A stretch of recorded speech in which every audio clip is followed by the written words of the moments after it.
নতুন একটা ব্লগে তোমাদের সবাইকে স্বাগত। আজ সেই পুণ্যতিথি শ্রী শ্রী জগন্নাথ দেবের স্নান যাত্রা। সেই উপলক্ষে দুটি বাড়ির পর জগন্নাথ বাড়িতে সকাল থেকে চলে গেছি স্নান করে।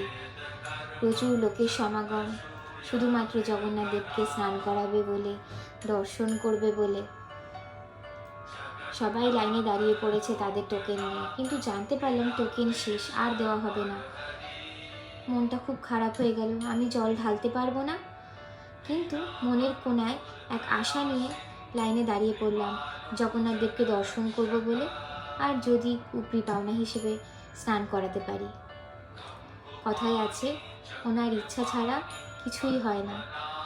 তাই শেষমেশ ওনার ইচ্ছাতেই স্নান করাতে পারলাম একে একে বলভদ্রদেব, সুভদ্রা মা এবং জগন্নাথ দেবকে।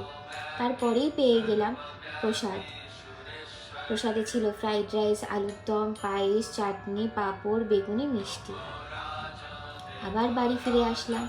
বিকেলবেলা আবার গেলাম তার আর এক বেশ দর্শন করতে। চোখের সামনে থেকে পর্দা সরতেই সামনে চলে এলো জগন্নাথ দেবের গজবেশ, আর সাথে 56 ভোগ।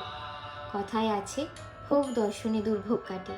জানি না আমার কতটা কাটবে, কিন্তু তোমাদের সাথে এই ভোগ শেয়ার করে নিলাম। তোমরাও দেখো এবং তোমরাও জানাও কমেন্ট বক্সে জগন্নাথ দেবের এই গজবেশ তোমাদের কেমন লাগলো, আর এই 56 ভোগ তোমাদের কেমন লাগলো।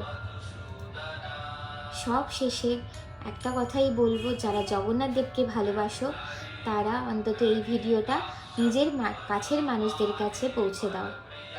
আর কমেন্ট বক্সে অবশ্যই লিখে যাবে, জয় জগন্নাথ, জয় জগন্নাথ, জয় জগন্নাথ। আবার অন্য কোনো ব্লগে তোমাদের সকলের সাথে দেখা হবে। ততক্ষণের জন্য আজ আসি। সবাই ভালো থেকো, সুস্থ থেকো, আর আবার বলো, জয় জগন্নাথের জয়।